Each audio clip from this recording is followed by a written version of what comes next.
نبی علیہ السلام تشریف فرماتے. کبھی کبھی یہ بھی تصورات کیا کرو نا، کبھی خیالات میں یوں بھی بیٹھا کرو نا جیسے مجلس لگی ہوئی ہو اور صحابہ آ رہے ہو. وہ ایک نوجوان ہے، اس نے چند اشعار کہے کہ میں حضور کی خدمت میں گیا اور میں کیسے گیا. بس جب بھی ان کو سنتے ہیں نا تو آنکھوں سے آنسو بہتے ہی رہتے ہیں کہ اس نے کیا تصور دیا ہے، میں کیسے حضور کی مجلس میں آج چلا گیا، میں صحابہ مجھے کس طرح سے دیکھ رہے تھے. اور پھر اس نے اخیر میں اس میں ایک جملہ کہا ہے کہ مجھے بڑی شرم آئی کہ میں حضور کے پاس داڑھی کے بغیر کیسے چلا. ارادہ کر لو، نیت کر لو، وہ نوجوان جو ابھی داڑھی نہیں رکھے وہ داڑھی رکھیں گے انشاءاللہ. اس سنت کو اپنے چہرے پر سجائیں گے. اور وہ جن کی ہے مگر سنت کے مطابق نہیں ہے، ایک مٹھی نہیں ہے، وہ بھی نیت کریں. نیت کرنا آپ کا کام ہے، ہمت دینا اللہ کا کام ہے. اور اس نیت پر ڈٹے رہنا یہ کس کی طرف سے ہوگا؟ اللہ کی. اب کم سے کم نیت تو کریں کہ آج کے بعد انشاءاللہ اس کو ہاتھ نہیں لگائیں گے. جب تک ایک مٹھی نہ ہو جائے، ایک مٹھی سنت، اس کے بعد جو ہے آپ کو اختیار ہے ایک مٹھی رکھو، کم سے کم ایک مٹھی تو رکھ لو.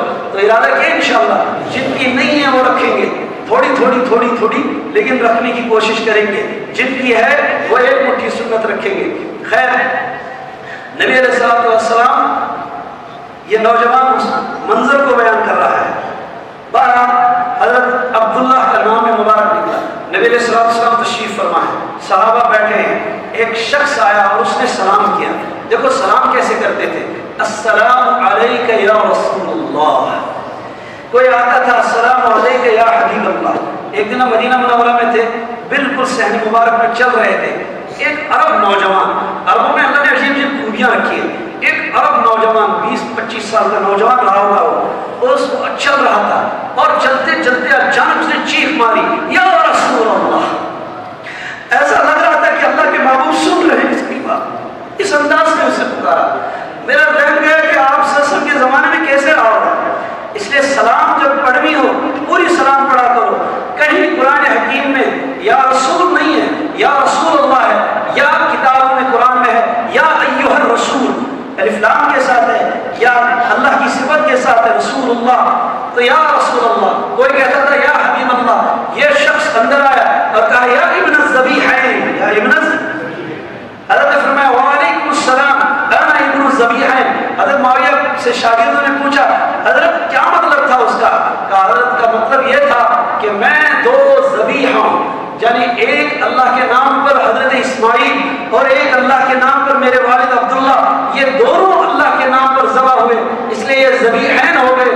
دونوں میرے والد ہیں، ایک میرے والد ایک میرے پردادا، اس لیے نسبت ہو گئی کہ میں ابن الذبیحین ہوں یا ابن الذبیحین. خیر، اس واقعے کے ہونے کے بعد جب حضرت عبداللہ کو یہاں سے چھٹکارا مل گیا، اب ذبح نہیں ہونا ہے، ہاں ذبیح اللہ صفت لقب پڑ گیا، لیکن اس کے بعد والد کو فکر ہو گئی کہ اس نوجوان کا کہیں رشتہ ہو جائے، کہیں اس کا نکاح. میرج کا قائل نہیں ہے اسلام میں، لو میرج نہیں ہے. اسلام ہمیں سکھاتا لو آفٹر میرج، نکاح کرو پھر لو کرو. یہ جو نکاح سے پہلے لو اور اسے جو محبت آپ کہتے ہیں، اسے جو عشق آپ کہتے ہیں، یہ عشق نہیں ہے، یہ تو فسق ہے، یہ تو گناہ ہے، یہ تو حرام کاری ہے. جس قوم میں حرام کاری بڑھ جائے اس قوم میں رزق میں کمی آ جاتی ہے. جس قوم میں حرام کاری بڑھ جائے، مشکات شریف کی حدیث ہے، اس قوم میں موت کثرت سے واقع ہوتی ہے. دیکھو چاروں طرف کیسے، ابھی خبر آئے گی موت آ گئی، ابھی خبر آئے گی نوجوان چل رہا تھا اچانک گر گیا مر گیا، ابھی خبر آئے گی کہ جی بلڈ پریشر رات میں ہائی ہو گیا اور صبح جو ہے لاش اس کی. کثرت اموات. جس قوم میں بے حیائی پھیلتی ہے اس میں موت کی کثرت ہوتی ہے، جس قوم میں بے حیائی پھیلتی ہے اس میں رزق کی کمی آ جاتی ہے. اور جس قوم میں خیانت بڑھ جاتی ہے، دکاندار خائن ہو اور جناب افسر خائن ہو، اس قوم میں بھی رزق کی کمی آ جاتی ہے، رزق میں برکت نہیں رہتی. تو اس عورت نے کہا عبداللہ تم میرے ساتھ نکاح کرو. حضرت نے فرمایا کہ میں نکاح کرنے تو آیا ہوں لیکن اتنے بڑے فیصلے ہم خود نہیں کرتے، یہ بڑے فیصلے ہمارے بڑے کیا کرتے ہیں، میرے ابا فیصلہ کریں گے.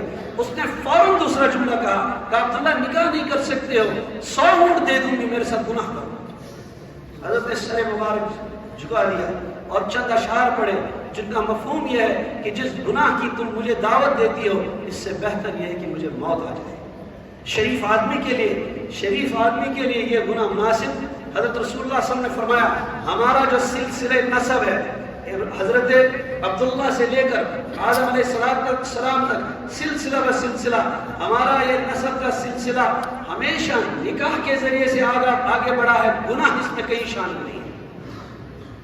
اسی لیے سب سے پاکیزہ نسب جو ہے وہ حضرت محمد رسول اللہ صلی اللہ علیہ وسلم کا نسب. ان سے بڑھ کر پاکیزہ نسب کسی کا نہیں. کوئی گارنٹی نہیں دے سکتا. لیکن حضرت کا نسب عالی ہے, اعلیٰ نسب, اعلیٰ حسب. یہ جملہ ختم ہوا. اس کے بعد حضرت آمنہ سے رشتہ ہوا. چند دن وہاں گزارے. پھر وہ عورت سامنے آ گئی فاطمہ نام کی. تو اسے پھر حضرت عبداللہ کو گور گور کر دیکھا. تو نے کہا عبداللہ تم نے یہاں کیا کیا؟ حضرت نے کہا ہوگا کہ اللہ کی بندی تم میرے پیچھے کیوں پڑ گئی ہو؟ کہا نہیں میں پوچھ رہی ہوں تم نے یہاں کیا کیا؟ تو حضرت عبداللہ نے کہا میں نے نکاح کیا. کہ کس کے ساتھ کیا؟ کیا آمنہ بنت وہب کے ساتھ میرا نکاح ہوا؟ تو اب اس نے راز کھول دیا کہ عبداللہ یوں نہ سمجھنا کوئی میں بیڈ کریکٹر لڑکی تھی, میں کوئی بدکردار خاتون ہوں, میں اپنے مذہب کی عالمہ ہوں. لیکن جب تم آئے تمہارے چہرے مبارک میں نبوت کا نور تھا. اس وقت وہ نبوت کا نور تمہارے چہرے میں نہیں ہے. اس کا مطلب یہ ہوا کہ وہ کہاں منتقل ہوا ہے؟ حضرت آمنہ. پھر یہ دونوں جوڑا کائنات میں اس زمانے میں اس سے خوبصورت جوڑا کوئی رہا ہوگا؟ نہیں تھا. کائنات میں اس سے خوبصورت, اس سے محبت کرنے والا کوئی جوڑا نہیں ہو سکتا. ظاہر سی بات ہے جس ذات کو محمد عربی صلی اللہ علیہ وسلم کے والد بننا ہو اور جس ذات کو حضرت رسول اللہ صلی اللہ علیہ وسلم کی والدہ بننا ہو وہ تو منتخب شدہ ہوئی. ان کا تو اللہ نے انتخاب کیا ہوا ہے. لیکن اللہ کے فیصلے بڑے عجیب ہیں. چند مہینوں میں والدین نے فیصلہ کیا عبداللہ تمہیں سفر کرنا ہے اور ملک شام جانا ہے. اب یہ منظر کئی کتابوں میں تو نہیں ملے گا, لیکن ہم یوں اس کو تصور کر سکتے ہیں. یوں سمجھ لیجئے کہ ایک نیا دلہا جس کی گھر والی ابھی 3-4 مہینے یا 5 مہینے ہو گئے ہوں گھر میں, اور وہ حاملہ بھی ہو, اور اس کا شوہر اچانک کہے مجھے بہت دور سفر میں جانا ہے. تو ایسے موقع پر جذبات اس طرح سے رہے ہوں گے کہ حضرت آمنہ نے کہا ہوگا عبداللہ آخر تمہیں اتنی کیا مجبوری ہے؟ تم مجھے چھوڑ کر جاؤ گے, میرا دل کیسے لگے گا؟ تم اتنی جلدی کیوں سفر میں جا رہے ہو؟ تو حضرت عبداللہ نے ان کی دل کی تسلی کے لیے کہا ہوگا کہ آمنہ تم مجھ سے وعدہ کر لو جب میں واپس آ جاؤں گا تم اسی طرح اپنے آپ کو سجا لینا جیسے دلہن کے دن تم سجی ہوئی تھی. اپنے آپ کو دلہن بنا کر سامنے لانا. اس رات میں جس رات میں آپ سے دنیا میں آنا تھا وہ رات کیسی تھی؟ آج ہم پورے محلے کو چراغاں کرتے ہیں, سجاتے ہیں, لیکن پتہ بھی ہے وہ رات کیسی گزری. کہتے ہیں حضرت آمنہ کے گھر میں چراغ تو تھا, اس میں ڈالنے والا تیل نہیں تھا, لاتا تو وہ عورت سمجھ سکتی ہے جس کا شوہر نہ ہو اور اس سے وقت قریب آ جائے ولادت کا, تو دائیں دیکھتی ہے وہاں بھی نہیں ہے, بائیں دیکھتی ہے وہاں بھی نہیں ہے. ہمارے گھر میں بچے کی ولادت ہوئی, وہ لوگ ہاسپٹل گئے رات میں 1-1:30 بجے. وہ اتفاق سے بجلی بھی نہیں تھی, ان کا جنریٹر بھی خراب تھا. میں اس منظر کو سمجھ سکتا ہوں. موم بتی اور لالٹین ہمارے ساتھ تھی, وہ پرانی والی تیل والی لالٹین, وہ لالٹین رکھی, کچھ موم بتیاں رکھی, اس میں ہمارا بچہ پیدا ہوا. اس وقت مجھے خیال آیا کہ وہ منظر کیا رہا ہوگا کہ جس وقت محبوب صلی اللہ علیہ وسلم کے گھر میں ولادت قریب تھی لیکن گھر میں چراغ جلانے کے لیے تیل, مگر اللہ تعالیٰ نے فیصلہ کر دیا. گویا کہ بزبان حال سنا دیا کہ مجھے اپنے محبوب کے رات اندھیری میں نہیں لانا ہے, مجھے دن کی تپتی ہوئی دھوپ میں نہیں لانا ہے. پھر کب لایا؟ جب رات ادا ہو گئی, ختم ہو گئی اور صبح صادق پھیل گئی. تو جب صبح صادق آئی, رات ختم ہو گئی, اللہ کے محبوب صلی اللہ علیہ وسلم دنیا میں تشریف لائے. گویا کہ بزبان حال اعلان تھا, لوگوں اب تک اندھیرا ہی اندھیرا تھا, کہیں کفر کا اندھیرا, کہیں شرک کا اندھیرا, کہیں ظلم کا اندھیرا, کہیں یتیموں پر ستم اٹھانے کا اندھیرا. یہ اندھیرے تھے. اب چراغ اور آفتاب نبوت دنیا میں تشریف لے آئے. اب یہ سارے اندھیرے چھٹ جائیں گے. اور پھر جب تشریف لائے دنیا میں, سب سے پہلے کروڑ بندی سجدہ کیا, گویا کہ دنیا کو پیغام دیا, لوگوں میں دنیا میں عبداللہ بن کر آیا ہوں, خدا نہ خواستہ مجھے الہ اور اللہ نہ سمجھنا. یوں آپ صلی اللہ علیہ وسلم کی ولادت صحیح قول جو روایات میں آتا ہے, جو سیرت نگاروں نے لکھا ہے 8 ربیع الاول, اور جو مشہور قول ہے آپ لے لیں وہ ایک اسی مہینے میں آپ صلی اللہ علیہ وسلم اس دنیا میں تشریف.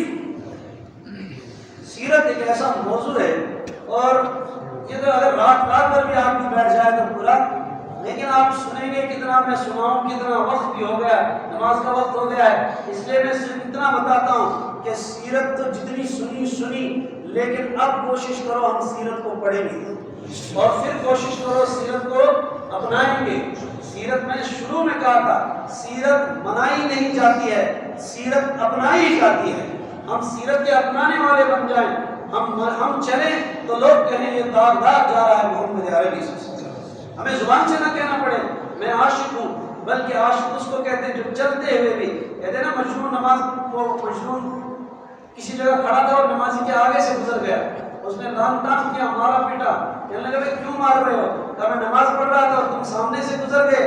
اس نے کہا واہ تم عجیب عاشق ہو کہ تم اللہ کے سامنے ہو اور تمہیں اتنی بھی خبر لگ گئی کہ میں سامنے سے گزر گیا. میں جس کا عاشق ہوں میں تو مخلوق کا عاشق ہوں، مجھے پتہ ہی نہیں میں کس کے سامنے سے گزر گیا. تو عاشق تو اسے کہے جسے پتہ ہی نہ ہو دنیا کا، بس میں ہوں اور میرے حضور ہوں، سارے میرے جذبات ان پر قربان ہو جائیں. سیرت کی کتاب ہے سیرت مصطفیٰ، مولانا ادریس کانوی 2-3 جلدوں میں اردو میں مختصر ہے، اس کو پڑھیں. اور بھی سیرت کی بہت ساری کتابیں ہیں، لیکن جو حضرات کشمیری جانتے ہیں یا جو میں نے سنا کہ بہت سے لوگ کشمیری جانتے ہیں پڑھتے بھی، تو ہمارا ایک پروگرام آتا ہے روزانہ، وہ آسان کوشش ترجمہ. ٹیلی گرام پر بھی گروپ آپ کو ملے گا آسان کوشش ترجمہ. وہ اس میں ہم سیرت کے عنوان سے روزانہ 5-7 منٹ کا بیان روزانہ ریکارڈ کرتے ہیں. وہ ہوتا ہے کشمیری میں. اس کی 63 قسطیں پوری ہو چکی ہیں. کل انشاءاللہ فجر بعد 64ویں قسط اس کی جاری ہو جائے گی. کسی جو حضرات موبائل چلا رہے ہیں، جو نہیں چلا رہے ہیں ان کو نہیں کہہ رہا، جو چلا رہے ہیں تو ٹیلی گرام ایک اپلیکیشن آتی ہے جیسے واٹس ایپ اپلیکیشن ہے، اس ٹیلی گرام میں آپ جائیں اور اس پہ سرچ کریں آسان کوشش ایسے ہیں آسان کوشش ترجمہ. وہ خود نکلے گا. اس گروپ میں جوائن بھی آپ خود ہو سکتے ہیں، دوسروں کو جوائن بھی کروا سکتے ہیں. روزانہ آپ کو یہ سبق ملتا رہے گا. اللہ تعالیٰ ہمیں کہنے اور سننے کی بات عمل کی توفیق عطا فرمائے.